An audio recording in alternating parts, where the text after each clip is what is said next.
Salut, c'est Noé et bienvenue dans Inside My Trade jour 2. Donc aujourd'hui, je vais vous présenter 4 trades que j'ai pris jeudi. Et je voulais vous présenter les trades de vendredi, mais du coup, je n'en ai pas pris. Donc ce sera seulement les trades de jeudi. Et on est directement parti sans plus attendre. Je vais vous montrer les trades et pourquoi je les ai pris.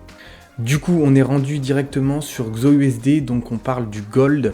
Et je vais vous présenter un short que j'ai pris qui m'a rapporté 3R, donc pas 3%, mais un 1,5 parce que j'ai pris un risque divisé par 2. Je considère qu'on est surévalué sur le XO depuis déjà un certain temps, hein, comme vous pouvez le voir. Avec ces grandes mèches, on prend, je crois, 25% ou 30% depuis le 19 août. Donc c'est pour moi un peu surévalué, malgré le contexte géopolitique qui fait monter l'or. Là, on est quand même sur des niveaux qui sont assez élevés. Donc le gold, j'ai pris ce trade en scalp. Donc là, on est en 2 minutes. On avait une jeune trendline haussière, mais aussi comme ça à la baisse. Donc je m'attendais à ce qu'on vienne potentiellement la liquider. Donc cette trendline avant de faire des plus hauts. Évidemment, c'est ce qu'on a fait, mais j'ai pas pris de short inverse parce que j'étais au travail. Donc j'ai seulement pris le short et pas le long par la suite. Donc le short, je l'ai pris en 1 minute. Toc, on peut revenir dessus. Je l'ai pris en 1 minute. Ici, on avait un petit BOS. Toc, juste ici. Hop, BOS. Je m'attendais potentiellement à ce qu'on revienne faire un UTAD. Donc là, on avait l'UTI et l'UTAD qui pouvait faire comme ça. C'est pour ça que j'avais mis mon stop un peu plus haut que la dernière marche haussière. Donc voilà, on l'a pas fait. Tant mieux, parce que ça aurait pu venir me sortir. Et on est directement parti en très peu de temps. On a perdu 1% en fait sur le XO. Toc, plus d'1% pour venir liquider cette grande trendline et du coup repartir à la hausse comme je l'avais prédit. Et du coup, en fait, j'avais mis mon stop à 3R11, il me semble, un truc comme ça. Donc vous voyez, c'est à peu près là. Et du coup, c'est venu directement me TP en fait en quelques minutes. Donc voilà, j'ai pris 1,5% sur cette position. Et par la suite, j'en ai pas repris sur le XO. Et j'en ai repris 3 autres dans la journée qui elles étaient un peu moins fructueuses, disons. On va commencer par EURUSD. EURUSD, vous verrez, ça c'est un trade que j'attends. On était ici, donc on venait de liquider une grande trendline juste ici. Je m'attendais quand même à ce qu'on revienne faire un petit retracement potentiellement, quelque chose... attendez, je vais prendre le stylo. Quelque chose de ce style-là. Toc, toc, toc, toc, toc, toc. Avant de repartir potentiellement sur des hausses, même si l'euro peut aussi être surévalué, parce qu'avec le contexte français par exemple, l'euro il est incertain. Et du coup ici on venait liquider une petite trendline aussi, pof. Donc c'était une bonne entrée, on avait un PY juste là. Et en fait ça faisait des equal high, c'est pour ça que du coup j'avais mis mon stop plus haut. Vous voyez, comme ça, tac. Ça fait des equal high. Et du coup j'avais mis mon stop plus haut au cas où pour si on venait faire ça. Et du coup finalement on est direct parti, mais bon le mouvement a été très léger. On est revenu juste ici dans cet order block avant de directement repartir.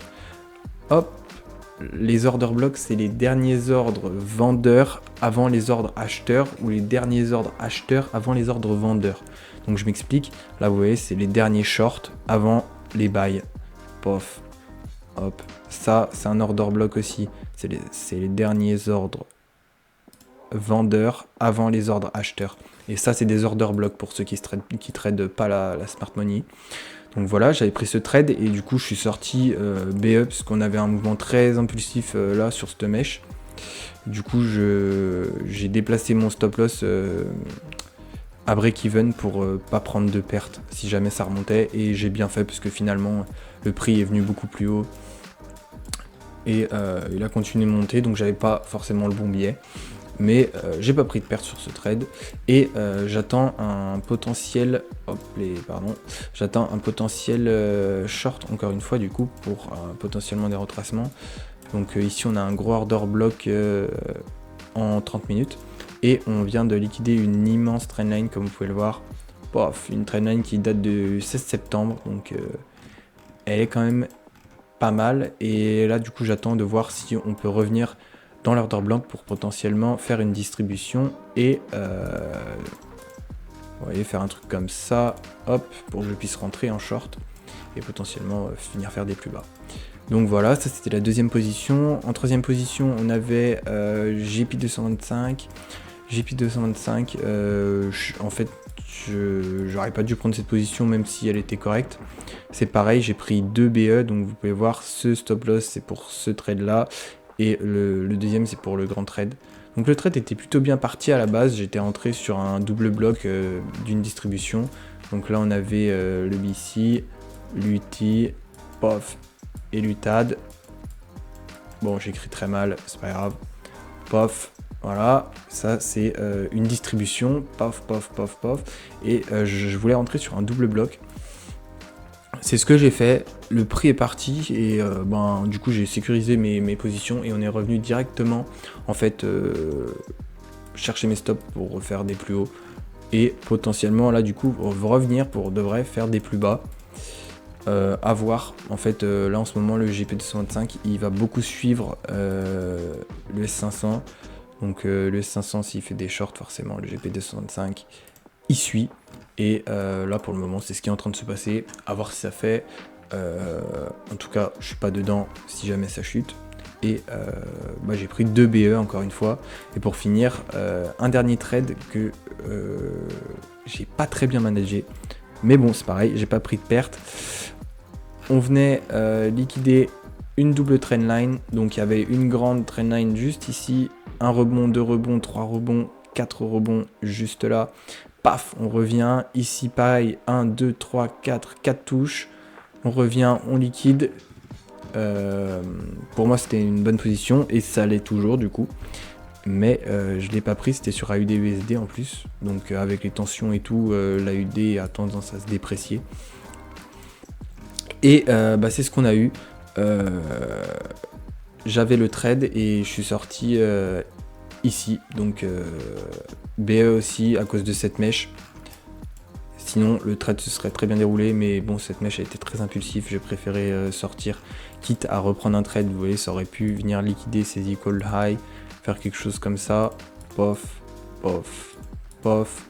Bon voilà, et j'aurais repris une entrée, mais malheureusement le prix est parti sans moi, donc c'est pas grave. Du coup ça nous fait un jeudi à 1,5, un tout petit peu plus, parce que du coup il y a les BE, mais bon ça fait 1,6% sur le compte. Donc voilà, c'est tout pour aujourd'hui. Ce week-end, je pense que je vous ferai une vidéo sur les liquidités pour ceux qui ne connaissent pas. Et voilà, n'hésitez pas à vous abonner, à liker la vidéo, ça fait super plaisir, à mettre un commentaire si vous n'avez pas compris des choses, s'il y a des choses à réexpliquer ou si vous avez juste aimé les vidéos, vous pouvez mettre un commentaire aussi, c'est super cool. Merci à vous et bonne soirée.